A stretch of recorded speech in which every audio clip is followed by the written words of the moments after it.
దేవుని యొక్క జీవ గ్రంథంలో ఎవరి పేర్లు లిఖించబడుతున్నాయి, ఎవరి పేర్లు తొలగించబడతాయి, ఎవరి పేర్లు స్థిరంగా ఉంచబడతాయి, ఇలాంటి విషయాలన్నీ కూడా మనము ఈ దినము నేర్చుకోవడానికి ప్రయత్నం చేద్దాం. మన యొక్క వాక్య భాగం ప్రకటన గ్రంథము 20వ అధ్యాయము 12వ వచనాన్ని చదువుదాం. మరియు గొప్పవారేమి కొద్దివారేమి మృదులైన వారందరూ ఆ సింహాసనం ఎదుట నిలువబడి ఉండుట చూచితిని. అప్పుడు గ్రంథములు విప్పబడెను, మరియు జీవ గ్రంథమును వేరొక గ్రంథము విప్పబడెను. ఆ గ్రంథముల యందు వ్రాయబడి ఉన్న వాటిని బట్టి తమ క్రియల చొప్పున మృతులు తీర్పు పొందిరి. 15వ వచనం చూస్తే, ఎవని పేరైనను జీవ గ్రంథమందు వ్రాయబడినట్టు కనబడని ఎడల వారు అగ్నిగుండంలో పడవేయబడుదురు. కాబట్టి ఈ 2 వచనాలను అనుసరించి మరి జీవ గ్రంథము అనేటువంటి గ్రంథాన్ని గురించినటువంటి మాటలు మనం నేర్చుకుని పోతూ ఉన్నాం. ప్రియులరా, మరి ఈ సంవత్సరం అంతా కూడా బయట జరిగేటువంటి సువార్త కూడికల్లో నేను క్రీస్తు రాకడను గూర్చినటువంటి వాక్య ధ్యానాలే చేస్తూ ఉన్నాను. దేవుడు మనల్ని 2025 సంవత్సరానికి నడిపించి గతించిన నెలంతట్లో ఆయన తోడుగా నిలిచి మరి ఈ ఫిబ్రవరి నెలలో కూడా మనలను ప్రవేశపెట్టి ఈ యొక్క 2వ శనివారము దేవుని యొక్క వాక్యాన్ని మనం ధ్యానం చేయడానికి ప్రభు ఇచ్చినటువంటి కృపను బట్టి దేవుని నామాన్ని మనము స్తుతించవలసిన వారిగా ఉంటూ ఉన్నాం. మరి జీవగ్రంథం ఎవరైతే విమోచింపబడినటువంటి వారై ఉన్నారో, విమోచింపబడినటువంటి వారి యొక్క పేర్లు రాయబడినటువంటి గ్రంథం, పరలోకంలో ఉన్నటువంటి మరి విమోచింపబడినటువంటి వారి యొక్క పేర్లు రాయబడినటువంటి గ్రంథం. ఎలా విమోచింపబడినటువంటి వారు? క్రీస్తు రక్తము చేత విమోచింపబడినటువంటి వారి యొక్క పేర్లు రాయబడినటువంటి గ్రంథంగా మనం చెప్తా ఉన్నాం. ఫిలిప్పీలకు రాసినటువంటి పత్రికలో నుంచి మనం చూడగలిగితే, ఫిలిప్పీలకు రాసిన పత్రిక 4వ అధ్యాయము 3వ వచనంలో మనం గమనించినప్పుడు, అవును నిజమైన సహకారి ఆ స్త్రీలు క్లెమెంతుతోనూ నా ఇతర సహకారులతోనూ సువార్త పనిలో నాతో కూడా ప్రయాసపడిన వారు గనుక వారికి సహాయం చేయమని నేను వేడుకొంచున్నాను. ఆ సహకారుల పేర్లు జీవ గ్రంథమందు వ్రాయబడి ఉన్నవి. కాబట్టి క్రీస్తు యొక్క పరిచర్యలో పాల్గొన్నటువంటి వారు, మరి క్రీస్తు పరిచర్య చేసేటువంటి క్రమంలో మరి వాళ్ళు ఎలాంటి శ్రమలు, శోధనలు, ఇరుకులు, ఇబ్బందులు, మరి వాటన్నిటిని బట్టి ఒక మాటలో ప్రయాసపడిన వారు అని చెప్తా ఉన్నాడు. ప్రయాసపడినటువంటి వారు, క్రీస్తు నిమిత్తం ప్రయాసపడినటువంటి వారు గనుక మరి వారి పేర్లు జీవ గ్రంథమందు వ్రాయబడి ఉన్నట్టు జ్యేష్ఠుల సంఘమునకును వారి మహోత్సవమునకును అందరి న్యాయాధిపతి అయిన దేవుని యొద్దకు సంపూర్ణ సిద్ధి పొందిరి నీతిమంతుల యొద్దకు అని మనం చూస్తా ఉన్నాం. కాబట్టి ఇక్కడ మనం మొదటగా ఏం చూస్తూ ఉన్నామంటే, పరలోకమందు వ్రాయబడి ఉన్న జ్యేష్ఠుల సంఘమునకు అని మనం చూస్తా ఉన్నాం. పరలోకమందు వ్రాయబడి ఉన్నటువంటి వారు గ్రంథంలో లిఖించబడినటువంటి వారు అనేది మనం ఇక్కడ చూస్తా ఉన్నాం. ప్రియులరా, ఈరోజు మనము దేవుని యొక్క జీవ గ్రంథము అనేటువంటి విషయాన్ని గురించినటువంటి మాటలు మనం చూస్తా ఉన్నాం. ఈ జీవ గ్రంథం అనేటువంటి దాంట్లో మన పేరు లేకుండా ఉన్నట్లయితే ఈ భూలోకంలో మనం కొనసాగించినటువంటి భక్తి అంతా శూన్యమే. కాబట్టి ఎవరి పేరైనా కానీ జీవ గ్రంథంలో లేకపోయినట్లయితే వాడు మరి పరలోక రాజ్యానికి హక్కుదారుడు కాలేడు అనే విషయాన్ని మనము చూస్తా ఉన్నాం. కాబట్టి ఇప్పుడు ఆ జీవ గ్రంథం అనేటువంటిది దేవుని చేత లిఖించబడినటువంటిది అనే మాట కూడా మనం చూద్దాం. ఒకసారి ఇక్కడ మన కాంటెక్స్ట్ వచ్చేటప్పటికి మనం 32వ వచనం మనం చూసినప్పుడు, వారి పాపమును ఒకవేళ పరిహరించుదువా, లేని ఎట్లా నీవు రాసిన నీ గ్రంథంలో దేవుడు రాసినటువంటి గ్రంథం, ఆ దేవుడు రాసినటువంటి గ్రంథంలో మరి మన యొక్క పేర్లు లిఖించబడతాయి అనే విషయాన్ని మనము చూస్తా ఉన్నాం. ఆ తర్వాత మనం గమనించినట్లయితే ఇంకా మనం ఇలా చూస్తూ ఉంటే యెషయా గ్రంథంలో నుంచి కూడా ఒక మాట చూద్దాం. యెషయా గ్రంథము 4వ అధ్యాయము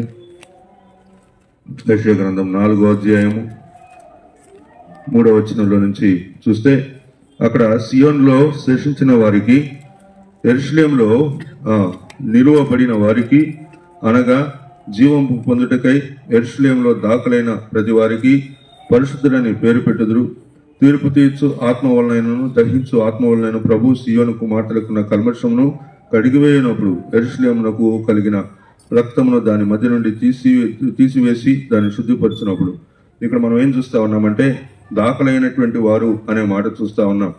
దాఖలైనటువంటి వారు అనేటువంటి మాటలో ఆ యొక్క వారి యొక్క విశ్వాసాన్ని బట్టి ఆ యొక్క జీవ గ్రంథంలో దాఖలైనటువంటి వారు అనే మాటలో దేవుడు మరి ఆ యొక్క జీవ గ్రంథాన్ని రాసినటువంటి వారిగాను, దానిలో పేరు మరి తుడిపి పెట్టాలన్నా రాయాలన్నా అది దేవుని యొక్క ఆధీనంలో ఉందని మనము చూస్తా ఉన్నాం.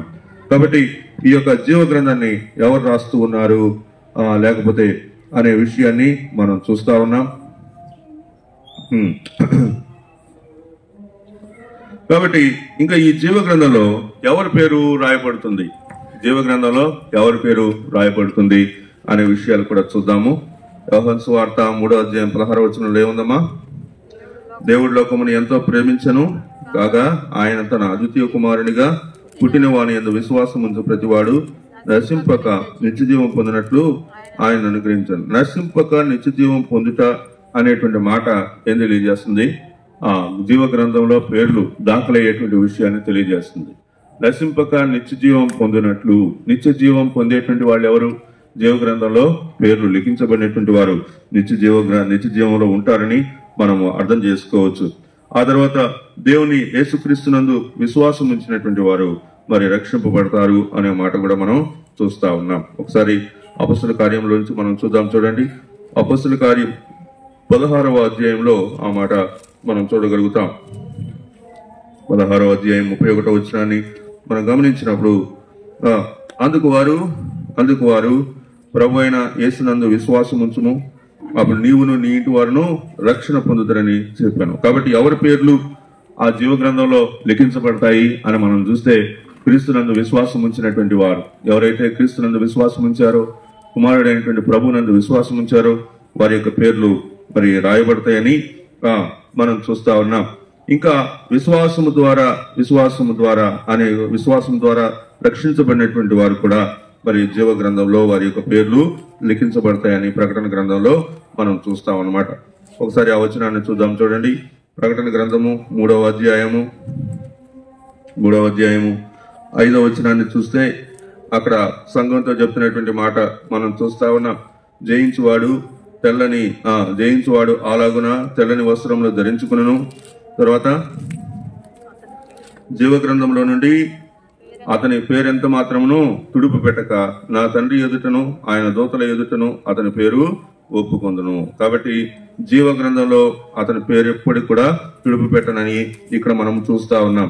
ఇది సార్దీస్ లో ఉన్నటువంటి సంఘపు దూతకు రాసినటువంటి విషయాల్లో వాళ్ళు మారుమనసు పొందితేనే మరి వాళ్ళు నేను నీ మీద మోపవలసినటువంటి నేరం ఒకటి ఉంది, దాన్ని నువ్వు తొలగించుకుంటేనే అనేటువంటి మాట చెబుతూ మరి వాళ్ళ పేర్లు జీవ గ్రంథం నుంచి తుడిపి పెట్టబడదు అనేటువంటి మాట మనము చూస్తా ఉన్నాం. కాబట్టి విశ్వాసం అనేటువంటి విషయాల్లో వాళ్ళు ఎదగవలసినటువంటి వారు ఉన్నారని తెలుసుకుంటూ మరి విశ్వాసం అనేటువంటి విషయాన్ని ఎవరైతే మరి అంగీకరిస్తారో కొనసాగిస్తారో వాళ్ళు మరి వాళ్ళ యొక్క పేరు జీవ గ్రంథంలో ఉంటుంది అనేటువంటి మాట మనము చూస్తా ఉన్నాం. ఇక మనం గనక మలాకీలో నుంచి ఒక మాట చూస్తే, మలాకీలో నుంచి ఒక మాట చూద్దాం. చూడండి, మలాకీ 3వ అధ్యాయము 16వ వచనాన్ని మనం చూస్తే అక్కడ రాయబడినటువంటి మాట చూడండి. అప్పుడు యెహోవా యందు భయభక్తులు గలవారు ఓపికతో ఒకరితో ఒకరు మాట్లాడుకొంచుండగా యెహోవా చెవియొగ్గి ఆలకించును. మరియు యెహోవా యందు భయభక్తులు కలిగి ఆయన నామమును స్మరించుతూ ఉండేవారిని జ్ఞాపకార్థముగా ఒక గ్రంథము ఆయన సముఖమందు వ్రాయబడెను. కాబట్టి మనం చూస్తా ఉన్నాం. చూడండి, ఇక్కడ ఏమంటున్నాడు? ఒకరితో ఒకరు మాట్లాడుకుంటుండగా యెహోవా చెవియొగ్గి ఆలకించును. మనం ఏమేమి మాట్లాడుకుంటున్నామో అవన్నీ దేవుడు ఏం చేస్తాడు? చెవియొగ్గి ఆలకిస్తాడు. ఎప్పుడు ఆలకిస్తాడు? యెహోవా యందు భయభక్తులు కలిగినటువంటి వారు, ఎవరు బట్టి వాళ్ళు మాట్లాడుకుంటా ఉంటే దేవుడు అన్ని వింటా ఉంటాడు అనేటువంటి మాటలో మరి ఇక్కడ మనం ఏం చూస్తా ఉన్నాము? ఆయన యందు భయభక్తులు కలిగినటువంటి వారు మాట్లాడుకుంటా ఉంటే ఆయన మరి ఏం చేస్తాడండి? ఆయన యెహోవా చెవియొగ్గి ఆలకించును. మరియు యెహోవా యందు భయభక్తులు కలిగి ఆయన నామమును స్మరించుచూ ఉండు వారికి, యెహోవా యందు భయభక్తులు కలిగి ఆయన నామాన్ని స్మరించేటువంటి వారి యొక్క పేర్లు మరి ఒక గ్రంథంలో రాయబడతాయని మనం వాక్యంలో చూస్తా ఉన్నాం. తర్వాత ఒకవేళ ఆ జీవ గ్రంథంలో పేరు రాయబడకపోతే ఏం జరుగుతుంది? జీవ గ్రంథంలో మన యొక్క పేరు రాయబడకపోతే జరిగేటువంటి విషయాలు ఏంటో కూడా మనము చూద్దాం. చూడండి, ఆ వాక్యం నుంచి మనం చూస్తే 20వ అధ్యాయం 15వ వచనం నుంచి మనం చూసినప్పుడు, ప్రకటన గ్రంథం 20వ అధ్యాయము 15వ వచనంలో ఏం చూసాము? ఎవరి పేరైనను జీవ గ్రంథమందు వ్రాయబడినట్టు కనబడిన ఎడల వాడు అగ్నిగుండంలో, అంటే వాళ్ళు ఎక్కడ ఉంటారండి? వాళ్ళు అగ్ని గంధకములు కలిగినటువంటి గుండము, అగ్ని గుండంలో వాళ్ళు ఉంటారు అనేటువంటి మాట మనము చూస్తా ఉన్నాము.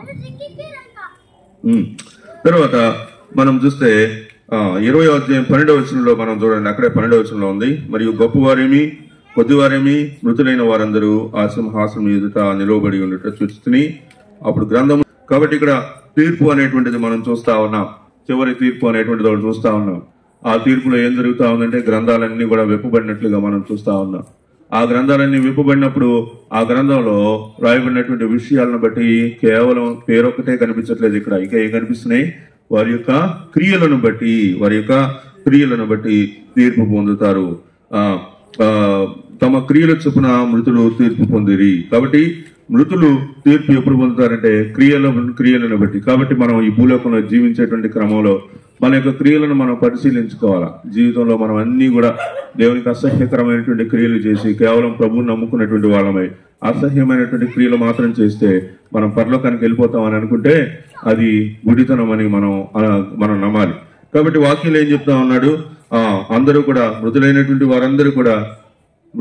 వారందరూ ఏం చేస్తారు? వాళ్ళు తీర్పులోనికి వస్తారు. మరి ఆ తీర్పులో గ్రంథాలు విప్పబడ్డాయి. ఆ గ్రంథాల్లో జీవ గ్రంథం అనేటువంటి వేరొక గ్రంథం కూడా విప్పబడింది. ఆ జీవ గ్రంథం అనేటువంటి దాంట్లో ఎవరి పేరైతే రాయబడిందో వారు పరలోకానికి హక్కుదారులు అవుతారు, నిత్య జీవితంలోనికి వాళ్ళు హక్కుదారులు అవుతారు అనేటువంటి మాట మనము చూస్తా ఉన్నాం. ఆ తర్వాత మనం చూస్తే వాళ్ళకి మరణం తర్వాత రెండవ అవకాశం లేదు అనే మాట కూడా మనము చూస్తా ఉన్నాం. అంటే మార్పు చెందటానికి ఇంకొక అవకాశం దేవుడిస్తాడా అంటే మరి జీవ గ్రంథమందు పేరు లేకపోతే వాళ్ళకి ఇంకొక అవకాశం అనేటువంటిది లేదు అనే మాట చూస్తా ఉన్నాం. హెబ్రీయులకు రాసిన పత్రిక 9వ అధ్యాయం 27వ వచనాన్ని మనం చూస్తే 9:27 మనం గమనిస్తే అక్కడ మనకు ఒక మంచి మాట మనకి కనిపిస్తా ఉంది. చూడండి, కాబట్టి ఇక్కడ వాక్యంలో ఏముంది? మనుషులు ఒక్కసారి మృతి పొందవాలని నియమింపబడెను, ఆ తర్వాత తీర్పు జరుగును. కాబట్టి ఇంకొక జీవితం లేదండి. ఇంకొక జీవితం ఈ భూలోకంలో ఇంతకుముందు జీవితంలో నేను కుక్కలాగా పుట్టాను, ఈసారి దేవుడి దయ వల్ల నేను మనిషిగా పుట్టాను, ఈసారి ఇప్పుడు నేను చేసిన మంచి పనులు బాగా చేస్తే మళ్ళీ ఇంకొకసారి దేవుడు ఏం చేస్తాడు? నాకు మళ్ళీ మనిషి జన్మిస్తాడు. లేకపోతే మళ్ళీ ఈసారి నేనేం చేస్తానో నేను ఈ భూలోకంలో చేసిన క్రియలను బట్టి వచ్చేసారి నేను కుక్కనవుతానో, పిల్లినవుతానో, పందినవుతానో తెలియదు అని అనుకుంటున్నారేమో మనుషులు. అసలు అలాంటిది లేనే లేదు. ఈ భూలోకంలో మనిషికి ఒక్కసారి జీవితం అనేటువంటిది వాక్యంలో మనం తెలుసుకుంటా ఉన్నాం. మనుషులు ఒక్కసారి మృతి పొందవాలని నియమింపబడిను, తర్వాత తీర్పు జరుగును. కాబట్టి జీవితం తర్వాత తీర్పు. ఆ తీర్పులో దేన్ని బట్టి తీర్పు? జీవ గ్రంథంలో రాయబడినటువంటి విషయాలను బట్టి తీర్పు అనేటువంటిది మనము చూస్తా ఉన్నాం. కాబట్టి వాక్యంలో మనం చూస్తా ఉన్నాము, ఎవరైనా ఒక పేరు జీవ గ్రంథంలో తుడిపివేయబడిందా దేవుని యొక్క వాక్యానికి విరోధంగా, లేకపోతే దేవుడే వాళ్ళ పేర్లు తుడిపేశాను అనేటువంటి మాట అలాగే ఎప్పుడన్నా చెప్తాడా? మనం చూసాము ఆల్రెడీ. చూడండి, ప్రకటన గ్రంథము 3:5 మనం ఏం చూసామంటే వాళ్ళ పేర్లు జీవ గ్రంథం నుండి అతని పేరు ఎంత మాత్రము తుడుపు పెట్టక. కాబట్టి పేరు అనేటువంటిది తుడుపు పెట్టబడటం అనేటువంటిది లేదు అనేటువంటిది మనము చూస్తా ఉన్నాం. ఇంకా ఇందాక మనం చూసినటువంటి నిర్గమకాండంలో రాయబడినటువంటి మాటలో ఏముందంటే, ఎవరైతే భయభక్తులు కలిగి జీవిస్తారో వాళ్ళ పేర్లే నేను దాంట్లో ఉంచుతాను, భయభక్తులు కలిగినటువంటి జీవితాన్ని జీవించినటువంటి వాళ్ళ పేర్లు తుడుపు పెట్టబడుతుంది అనేటువంటి మాట మనం అక్కడ చూస్తా వచ్చామన్నమాట. అంటే ఇక్కడ మనం ఏం అర్థం చేసుకుంటున్నాం? ఆ విషయంలో ఏమని అర్థం చేసుకుంటున్నాం అంటే, నువ్వు భక్తి జీవితాన్ని ప్రారంభించావు, నువ్వు భక్తిగా జీవిస్తున్నావు, దేవుని కోసం భక్తిగా జీవించావు కాబట్టి దేవుడు ఏం చేశాడంటే నీ పేరు జీవ గ్రంథంలో రాశాడు. కానీ కొంతకాలం తర్వాత ఏమైందంటే ఆ భక్తి జీవితం పోయింది. లోకంలో కలిసిపోయి దేవుని యొక్క మాటలు వినలేనటువంటి స్థితిలోకి వెళ్ళిపోయావు. అందుకే వాక్యంలో ఉంటుంది, ఏముంటుందంటే దేవుని యొక్క వరాలని వీటన్నిటిని అనుభవించిన తర్వాత కూడా ఎవరైనా తప్పిపోతే అలాంటి వాళ్ళని మళ్ళీ సరిచేయటం అనేటువంటిది అసంభవము అని ఉంటుంది. అంటే ఒకసారి జీవగ్రంథంలో పేరు రాసిన తర్వాత అది తుడుపు పెట్టబడింది అనుకోండి, మళ్ళీ దాని గురించి రాయటం అనేటువంటిది అసంభవము అనేటువంటిది ఈ వచనానికి ఆ వచనాన్ని మనం పోల్చి చూడగలుగుతాం. కాబట్టి ప్రియులరా, జీవగ్రంథంలో ఒకసారి పేరు రాస్తే తుడుపు పెట్టబడదు. ఒకవేళ ప్రవర్తన బాగలేదు, దేవుడు మంచి విషయాలు అని చెప్పేసి ఫస్ట్ పేరు రాశాడు, నీ పేరు జీవగ్రంథంలో ఉంది, కానీ ఆ తర్వాత రోజుల్లో నీవు ఈ భూలోకంలో భక్తిగా జీవించలేదు, క్రియలన్నీ పోగొట్టుకున్నావు. నీ యొక్క జీవితాన్ని పరిశీలింపబడినప్పుడు, నీవు పరిశీలింపబడి చూసినప్పుడు ఎలా అనిపించిందండి? ఎలా అనిపించిందంటే పాపపు లోకంలో మిగిలిపోయావు, పాపిగా అయిపోయావు. ఇంకా మళ్ళీ యథావిధిగా నీ యొక్క భక్తి జీవితాన్ని పోగొట్టుకున్నావు అంటే దాంట్లో నీ పేరు తుడిపి పెట్టడానికి అవకాశం ఉందని నిర్గమకాండం 32-33 వచనంలో మనం చూస్తా ఉన్నాం. ఆ తర్వాత దేవుని యొక్క కృపను మరి పోగొట్టుకోవటం అనేటువంటిది దారుణమైనటువంటి విషయంగా వాక్యం మనకి తెలియజేస్తా ఉంది. ప్రకటన గ్రంథం 22-19 వచనంలో ఆ మాట మనం చూస్తాం. ఎవడైనాను ఈ ప్రవచన గ్రంథమందు వాక్యంలో ఏదైనా తీసివేసిన ఎట్లా దేవుడు ఈ గ్రంథంలో రాయబడిన జీవవృక్షంలోని పరిశుద్ధ పట్టణంలో వానికి పాలు లేకుండా చేయును. కాబట్టి జీవ గ్రంథంలో దేవుని యొక్క పరిశుద్ధ లేఖన భాగంలో దేవుని యొక్క వాక్యంలో ఉండేటువంటి మాటల్ని ఏం చేస్తున్నారు? ఎవరైనా తీసివేసిన ఎడల లేదా ఈ గ్రంథంలో రాయబడినటువంటి వాటిలో ఏదైనా దేవుని యొక్క వాక్యాన్ని తీసేస్తూ మరి చెప్తే దేవుడు ఏం చేస్తాడు? ఈ జీవ గ్రంథంలో రాయబడిన జీవ వృక్షములో పరిశుద్ధ పట్టణంలోను వానికి పాలు లేకుండా చేయను. జీవ వృక్షంలోను పరిశుద్ధ పట్టణంలోను ఈ రెండిట్లో కూడా పాలు లేకుండా పోతుంది అనే విషయాన్ని మనము చూస్తా ఉన్నాం. కాబట్టి ప్రియులరా, దేవుని యొక్క వాక్యానికి వ్యతిరేకంగా ఎప్పుడు కూడా మనము ప్రవర్తించకూడదు. ఏమన్నాడు? ఈ ప్రవచన గ్రంథం అందున్న వాక్యములలో ఏదైనా తీసివేసిన ఎడల, ప్రవచన గ్రంథం అందున్న, ప్రవచన గ్రంథం అంటే ఏంటి? ప్రవచన గ్రంథం అంటే బైబుల్, దానిలో కూడా ప్రాముఖ్యంగా ప్రకటన గ్రంథం అన్నమాట. ప్రవచన గ్రంథాన్ని ఏమంటారంటే ప్రకటన గ్రంథం అంటారు. ఈ ప్రకటన గ్రంథం అనేటువంటిది ఏంటంటే ఇంకా జరగబోయేటువంటి విషయాలను రాయబడినటువంటి గ్రంథం అన్నమాట. ఈ ప్రవచన గ్రంథంలో ఉండేటువంటి విషయాలను ఎవరైనా కానీ ఏమన్నాడు? ఎవడైనా తీసివేసిన ఎడల, ఇది అనమాట అండి ఇప్పుడు జరిగినటువంటి విషయాల్లో భయంకరమైన విషయం ఏంటంటే మన క్రైస్తవ్యంలో కూడా కొన్ని డినామినేషన్లు ఉన్నాయి. మీకు గుర్తుండటం కోసం కొన్ని డినామినేషన్ పేర్లు నేను చెప్తా. ఒకటి బ్రదరన్, భక్త సింగ్ ఫెలోషిప్, బ్యాప్టిస్ట్, ఇంకా లోదరన్స్, పెంతుకోస్తు, ఇలా రకరకాలైనటువంటి డినామినేషన్లు ఉన్నాయి అన్నమాట. ఓకేనా? కానీ వాళ్ళు ఏం చేశారు? కొన్ని విషయాల్ని వాళ్ళు నమ్మరు, లేదా కొన్ని విషయాలు గ్యారంటీగా చేయాల్సిందే అన్నారు. కొన్ని విషయాల్ని వాళ్ళు చూపించట్లేదు. కొన్ని విషయాలు వాళ్ళు ఏం చేయట్లేదు? చూపించట్లేదు. కాబట్టి వాళ్ళు ఏం చేశారు చెప్పండి? ఇక్కడ వాక్య ప్రకారం ఏం చేశారు వాళ్ళు? ఏదైనాను తీసివేసిన ఎడలా, కొన్ని తీసేశారు వాళ్ళు. కొన్ని తీసేసినప్పుడు అదే విశ్వాసాన్ని నేను కొనసాగిస్తూ దేవుని యొక్క వాక్యాన్ని తప్పుగా నేను అర్థం చేసుకుంటే నాకు 2 మిస్ అవుతాయని దీన్ని బట్టి అర్థమైంది. ఏమేమి మిస్ అవుతాయండి? ఏమేమి మిస్ అవుతాయి అంటే పరలోక రాజ్యంలో జీవవృక్షం మిస్ అవుతుంది. రెండోది ఏం మిస్ అవుతుంది? దేవుని యొక్క పరిశుద్ధ పట్టణంలోనూ వాళ్ళకి పాలు ఉండదు అనేది మనం గమనిస్తా ఉన్నాం. జాగ్రత్తగా ఉండాలి. మనకి డినామినేషన్ కాదు ముఖ్యం. ఇక్కడ ఏ డినామినేషన్లో నేను రక్షింపబడ్డాననేది, వాక్య ప్రకారం నేను జీవిస్తున్నానా లేదా అది ముఖ్యం. వాక్య ప్రకారం నేను నా యొక్క ప్రవర్తన, నా యొక్క ఆలోచన వాక్య ప్రకారం ఉందా, లేకపోతే నన్ను నడిపించిన అయ్యగారి విధానం ఉందా అనేది ఆలోచించుకోవాలా. ఎందుకంటే ఫలానా అయ్యగారి విధానం వలన మీరు రక్షింపబడతారనే వాక్యం లేదు, కానీ వాక్యంలో యేసుక్రీస్తునందు విశ్వాసం ఉంచడం ద్వారా రక్షింపబడతారు అని ఉందన్నమాట. సరే, ఇంకా మనం డినామినేషన్ గురించి చెప్పుకుంటా పోతే చాలా ఉంటాయి. కాబట్టి మనకి డినామినేషన్ తోటి భేదం లేదు. కానీ ఇక్కడ మనం ఆలోచించాల్సిన విషయం ఏంటి? కేవలం ఆ జీవవృక్షంలోను పరిశుద్ధ పట్టణంలోను పాలు లేకుండా పోకుండా. కాబట్టి ప్రియులరా, ఇక్కడ మనం ఆలోచించాల్సింది డినామినేషన్ కాదు, మనం ఆలోచించాల్సింది దేవుని యొక్క వాక్యం. దేవుని యొక్క వాక్య ప్రకారం మనం లేకపోతే వాక్యంలో రాయబడినటువంటి విషయాలకి మనం విరోధులం అవుతాం అనే విషయాన్ని మనం గుర్తుపెట్టుకోవాలి. కాబట్టి దేవుని యొక్క వాక్యాన్ని, దేవుని యొక్క కృపను మనం ఏం చేయకూడదండి, దాన్ని తిరస్కరించే వాళ్ళగా మనము ఉండకూడదు.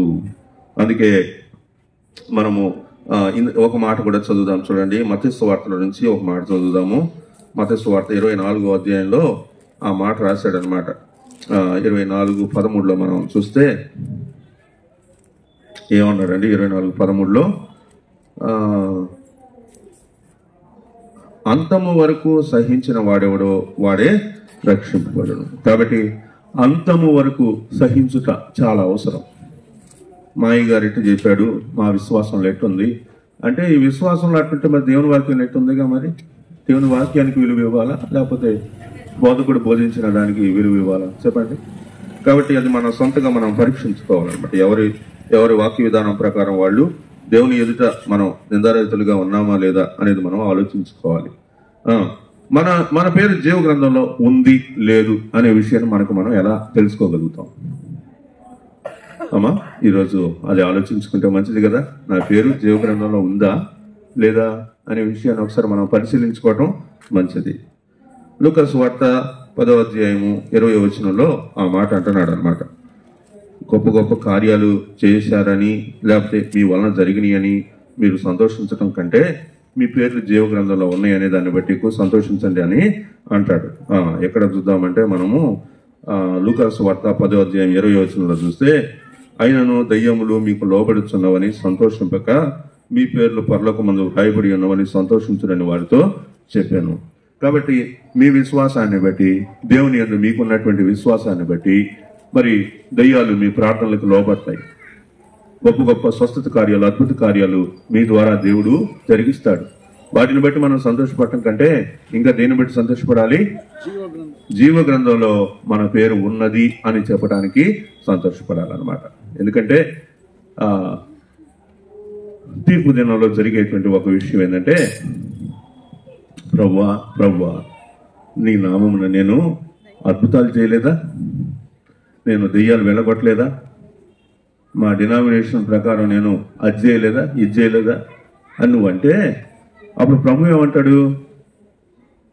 ప్రభు అసలు మీరెవరో కూడా నాకు తెలియదు అంటాడు. మీరెవరో కూడా నాకు తెలియదు అంటాడు. కాబట్టి మనం ఫలానా డినామినేషన్ ద్వారా ప్రభుని నమ్ముకున్నానయ్యా, ఫలానా విశ్వాసం ద్వారా నమ్ముకున్నానయ్యా అంటే ప్రభు ఏమంటే అసలు నువ్వెవరో నాకు తెలియదు అంటే ఎంత భయంకరం చెప్పండి. కాబట్టి ఇక్కడ అదే మాట అంటున్నాడు అనమాట. దెయ్యాలు మాకు లోపడుతున్నాయి అనే దాన్ని బట్టి మీరు సంతోషింపక జీవ గ్రంథమందు మీ పేర్లు రాయబడి ఉన్నాయి అనే దాన్ని బట్టి సంతోషించండి. కొంతమంది కళలు వస్తున్నాయి, ఈ మధ్య కళలు వస్తున్నాయి, కళ్ళకు అర్థాలు చెప్పుకుంటున్నారు. కళలు వస్తున్నాయి, కళ్ళకు అర్థాలు, కళలు అర్థాలు. ఓ నాయన, ఇదే జరుగుతూ ఉంది. జీవ గ్రంథంలో పేరుందని ఎప్పుడన్నా ఆలోచించావా? దాని గురించి పెద్దగా ఆలోచించాల. ఏమొచ్చింది? కళ ఒకటి వచ్చింది, ఇంటి మీద కాకి ఎక్కిందంట, కళ వచ్చింది. అప్పటి నుంచి గుండెల్లో నొప్పి వస్తుంది. ఏం చేయాలో అర్థం కావట్లేదు. ప్రార్థన చేసుకుంటూ పోయింది. ప్రార్థన చేసుకుంటే తర్వాత రోజు కళ వచ్చింది. ఏమొచ్చింది? కాకి చచ్చిపోయి కింద పడి ఉంది అనే కళ వచ్చింది. అమ్మయ్య, కాకి చచ్చిపోయినట్టు అర్థం ఏం చెప్పండి? మరణకరమైనటువంటి పరిస్థితి నుంచి దేవుడు తప్పించాడని సంతోషపడుతున్నావు. మంచిదే, ఆ సంతోషం బాగానే ఉంది. అసలైన సంతోషం ఉండొద్దు. ఏంటి అసలైన సంతోషం? జీవ గ్రంథంలో పేరుందా లేదా, అది ముఖ్యం కదా. కాకి రోజు రావచ్చు, మనిషి అనేవాడు ఏ రోజైనా చనిపోతాడు. ఈ భూలోకంలో మనిషికి ప్రాణం శాశ్వతం కాదు, ఎప్పుడైనా పోవాల్సిన వాడు.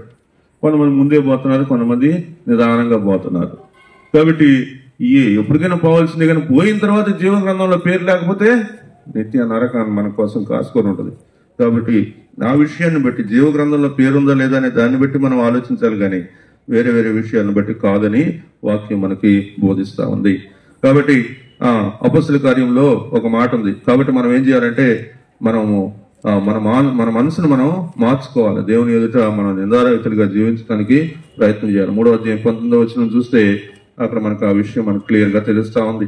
ఏమంటున్నాడు?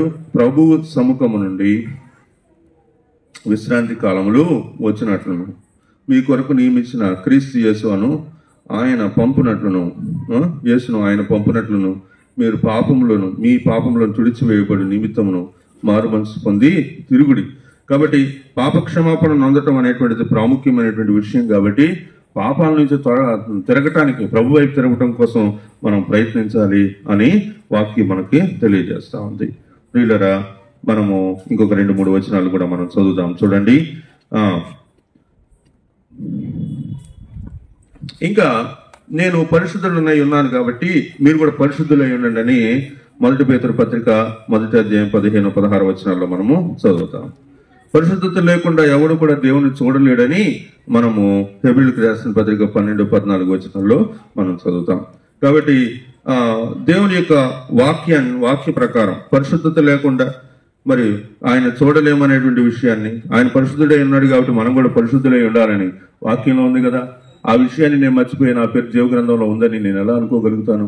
కాబట్టి దేవుడు పరిశుద్ధుడు గనక మనం కూడా పరిశుద్ధంగా జీవించడానికి మనము తీర్మానించుకోవాలని వాక్యం మనకు తెలియజేస్తా ఉంది. ఆ తర్వాత మనం చూస్తే దానియేలు గ్రంథంలో ఒక మాట చదువుదాం. చూడండి. ఎవరైతే ఆయన కోసం అనేక మందిని తిప్పుతారో వాళ్ళు ఏం చేస్తారు? ఆకాశమందు నక్షత్రముల వలె ప్రకాశిస్తారు అనేటువంటి మాట కూడా మనము చూస్తాం. దానియేలు గ్రంథంలో ఆ మాట చూద్దాం. 12వ అధ్యాయము 3వ వచనం చూడండి. అక్కడ మనము చూస్తాం, బుద్ధిమంతులైతే ఆకాశమందలి జ్యోతుల వలె జ్యోతులను పోలిన వారై ప్రకాశించెదరు, నీతి మార్గం అనుసరించి నడుచుకున్నట్లు ఎవరు అనేకులను త్రిపుదురో వారు నక్షత్రముల వలె నిరంతరము ప్రకాశించెదరు. కాబట్టి ఈ మాటలో మనం ఏం గమనిస్తున్నామంటే, నీతి మార్గమును అనుసరించి నడుచుకున్నట్లు ఎవరు అనేకులను త్రిప్పుదురు. రక్షింపబడ్డావు, నువ్వు క్రీస్తు ప్రభు యొక్క రక్తం ద్వారా కడుగుబడ్డావు. నీ వరకు బాగానే ఉంది. కానీ ఇంకా నువ్వు నీతి మార్గం అనుసరించి నడుచుకున్నట్లు ఎంతమందిని ఆయన కోసం త్రిప్పావు? ఇప్పుడు వరకు ఎంతమందిని త్రిప్పావమ్మా? ప్రభు కోసం, ప్రభు దగ్గరికి ఎంతమందిని నడిపించావు? ఒకసారి పరిశీలించుకో. నీ ద్వారా ఎంతవరకు ఎప్పుడన్నా నోరు తెలిసి ప్రభువు నన్ను ప్రేమించినట్టుగానే నిన్ను కూడా ప్రేమిస్తున్నాడు అని ఒక్కడికన్నా చెప్పావా? క్రీస్తు ప్రభు వారు నా కొరకు శిలువలో మరణించాడు అంటే నీ కొరకు కూడా మరణించాడని ఎప్పుడన్నా చెప్పావా? ఎప్పుడన్నా పాప క్షమాపణ గురించి ఇంకో వ్యక్తికి చెప్పావా? అవన్నీ చెప్పకుండా మనం ఎలా పరలోక రాజ్యానికి హక్కుదారులం అవుతామమ్మా? మనం ప్రశ్నింపబడాలా, విమర్శించుకోవాలా? పరలోకం అంటే ఉచితంగా మనం చూసేటువంటి ఒక విషయంలా కాదు. దీనికి పరలోక రాజ్యానికి హక్కుదారులం అవ్వాలి అంటే ఎన్నో విషయాలు మనం నేర్చుకోవాల్సిన వాళ్ళుగా ఉంటూ ఉన్నాం. కాబట్టి ఇక్కడ నీతి మార్గం అనుసరించి నడుచుకున్నట్లు ఎంతమంది ఎవరినైనా మనం త్రిప్పామా అనే విషయాన్ని ఒకసారి ఆలోచించుకోవాలా. అయితే నేను ఈ విషయంలో మీకు ఒక అవకాశాన్ని కూడా ఇవ్వాలని అనుకుంటున్నాను. ఏంటంటే, రేపు ఫిబ్రవరి 24వ తారీఖు నుంచి 40 దినాల ఉపవాస ప్రార్థనలో మనం చేయబోతా ఉన్నాం. ప్రతి సోమ, మంగళ, బుధ, గురు, శుక్ర, వారానికి 5 రోజులే. శనివారం ఆదివారం ఉండదు. శనివారం ఆదివారం మళ్ళీ మీరు యథావిధిగా మరి మీరు ఏమైనా తినొచ్చు, లేకపోతే లేదు మేము కంటిన్యూస్గా 40 రోజులు ఉంటామంటే అది మీ ఇష్టం. కాబట్టి మనం శనివారం ఆదివారం మళ్ళీ ప్రభు సన్నిధిలో ఉండాలి. కాబట్టి 40 రోజులు మనము ఉపవాస ప్రార్థనలు చేస్తాము. ప్రతిరోజు సాయంత్రం 7 గంటల నుంచి 8:30 దాకా చర్చిలో మనము మరి ఉపవాస ప్రార్థనలు చేయబోతూ ఉన్నాం. కనుక ఆ ఉపవాస ప్రార్థనల తర్వాత బాప్తిస్మ కార్యక్రమాలు ఉంటాయి. గుడ్ ఫ్రైడే తర్వాత ఏముంటాయి? బాప్తిస్మ కార్యక్రమాలు ఉండి ఈస్టర్ రోజున మనం ఆరాధనలో ప్రవేశిస్తాం. కాబట్టి ఆ రోజుకి మరి బాప్తిస్మ తీసుకోవటానికి ఎంతమంది సిద్ధంగా ఉన్నారు అనే విషయాన్ని పరిశీలించుకొని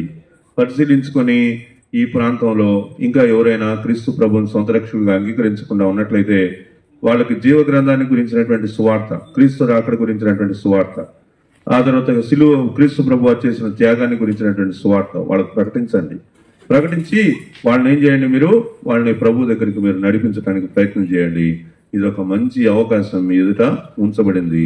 క్రీస్తు ప్రభు వారి యొక్క పునరుద్ధాన ఆదివారం లోపల మీరు కొంతమందినైనా రక్షించడానికి అవకాశం ఉంది. కాబట్టి ఈ సమయాన్ని వృధా చేసుకోకుండా మీరు రక్షింపబడినట్లుగానే ఇతరులను అనేకులను ప్రభు కొరకు సంపాదించడానికి ఒక అవకాశం ఎదురుగా ఉందని నేను మీకు తెలియజేస్తా ఉన్నాను. మనము ముగించుకోబోతా ఉన్నాము. ఆయన యొక్క రక్షణ అనేటువంటిది మనం పొందుకోకుండా క్రీస్తు ప్రభు వారి యొక్క మరి జీవ గ్రంథంలో, గొర్రెపిల్ల జీవ గ్రంథంలో మన యొక్క పేరు లిఖించబడటం అసాధ్యం అని మనము చూస్తా ఉన్నాం. కొరింథీయులకు రాసిన 2వ పత్రికలో నుంచి ఒక మాట చదువుదాం. కొరింథీయులకు రాసిన 2వ పత్రిక 6వ అధ్యాయము. కొరింథీయులకు రాసిన 2వ పత్రిక 6వ అధ్యాయము 2వ వచనాన్ని మనం గమనించినప్పుడు, అనుకూల సమయమందు నీ మొరను ఆలకించుకుని రక్షణ దినమందు నిన్ను ఆదుకొంటిని అని ఆయన చెప్పుచున్నాడు కదా. ఇదిగో ఇప్పుడే మిక్కిలి అనుకూలమైన సమయము, ఇదే రక్షణ దినము. కాబట్టి ఇప్పుడే అనుకూలమైనటువంటి సమయం ఉంది. కాబట్టి ఆయన ఏమంటున్నాడండి, అనుకూల సమయమందు నీ మొర ఆలకించుకుని రక్షణ దినమందు నిన్ను ఆదుకొంటిని. ఇదే మాట మనం యెషయా గ్రంథంలో కూడా చూడగలుగుతాం. యెషయా గ్రంథము 49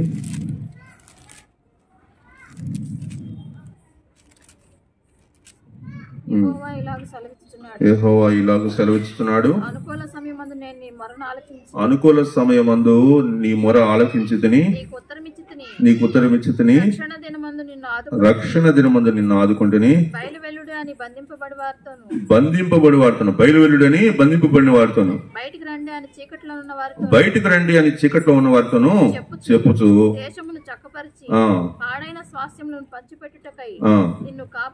నిన్ను కాపాడి ప్రజలకు నిబంధనగా నిన్ను నియమించుని. ప్రియులరా, ఒక మంచి అవకాశాన్ని దేవుడు మనకు దయచేస్తా ఉన్నాడు.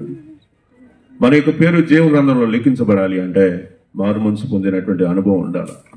ప్రభు మనకు అవకాశం ఇస్తున్నాడు. ఇదే మిక్కిలి అనుకూలమైనటువంటి సమయం, ఇదే రక్షణ దినం. కాబట్టి ఇదే రక్షణకు మంచి దినం అని చెప్తా ఉన్నాడు. కాబట్టి క్రీస్తు ప్రభువుని సొంత రక్షకుడుగా అంగీకరించినటువంటి వారు ఎవరో వారు తీర్మానింపబడితే ఇదే మంచి అవకాశము. ఇంకొక మాట కూడా మనం చదువుదాం, చూడండి.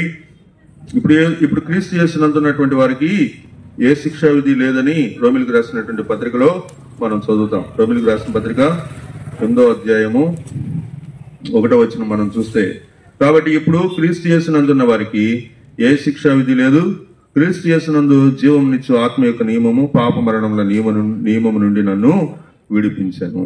కాబట్టి పాప మరణముల నియమములో నుంచి మనం విడిపింపబడాలి అంటే క్రీస్తు ప్రభు వారిని సొంత రక్షకుడిగా అంగీకరించాలి. ఇప్పుడే మిక్కిలి అనుకూల సమయం.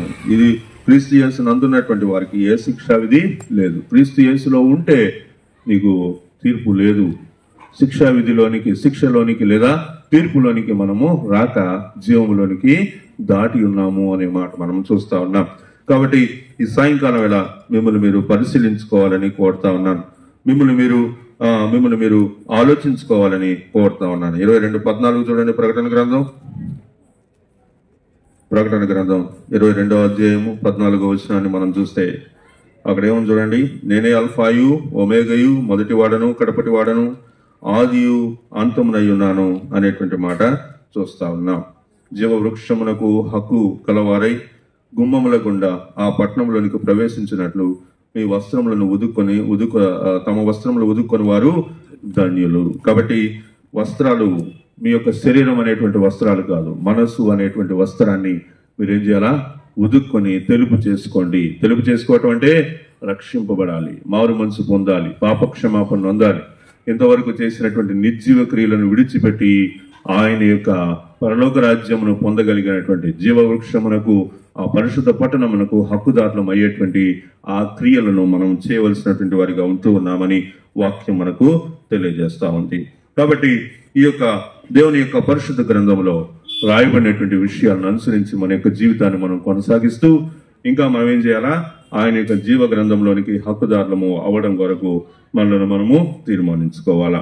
కాబట్టి ఈ సాయంకాలం వేళ ఇంకా ఎవరైనా ఈ చుట్టుపక్కల ఉన్నటువంటి కుటుంబాల్లో కానీ ఎవరైనా క్రీస్తు ప్రభువుని సొంత రక్షకుడిగా అంగీకరించకుండా ఉన్నటువంటి వారు ఉన్నట్లయితే ఇది ఒక మంచి అవకాశం అని వాక్యం మనకు తెలియజేస్తా ఉంది.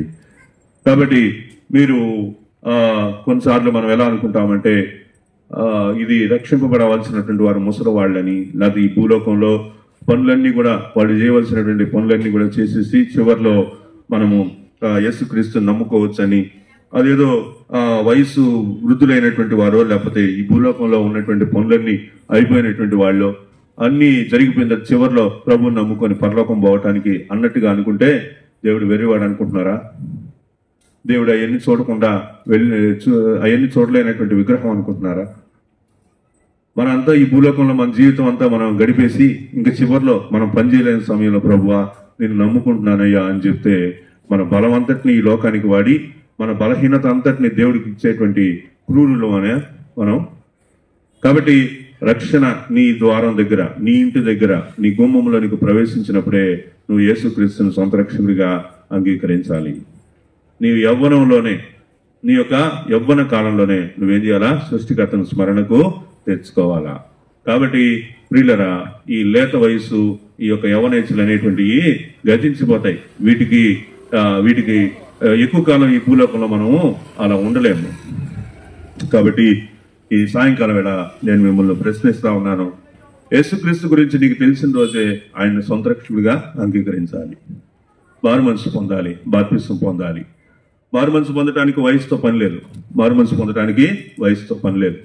కాబట్టి బైబిల్లో నుంచి మనం చూసిన, మన యొక్క వ్యక్తిగత జీవితాల నుంచి మనం చూసిన, చిన్న పిల్లల వయసులోనే యేసుక్రీస్తుని సొంత రక్షకుడిగా అంగీకరించిన వాళ్ళు చాలా మంది ఉన్నారు. యేసు ప్రభువుని సొంత రక్షకుడిగా అంగీకరించాలంటే నీకేం తెలియాలి? నీకేం తెలియాలి అంటే పాపం అంటే ఏంటో నీకు తెలిస్తే చాలు. ఏంటిది? పాపం అంటే ఏంటో తెలిస్తే చాలు. పాపం అంటే ఏంటి? పాపం అంటే ఏంటి? అజ్ఞాతిక్రమమే పాపం. నువ్వు చేసేది తప్పు, నువ్వు చేసేది తప్పు కాదు అనే విషయం ఎవరికి తెలుసో తెలుసా? ఎవరికి తెలుసో తెలుసా? చిన్న పిల్లలకు కూడా తెలుసు. చిన్న పిల్లల ఎదుట మనం ఏదైనా ఒక తప్పు చేస్తే, ఒక తప్పుడు మాట మాట్లాడితే వాళ్ళు వెంటనే స్పందిస్తారు. స్పందించి నువ్వు తప్పు మాట్లాడుతున్నావు, నువ్వు చేసేది తప్పు అని అంటారు.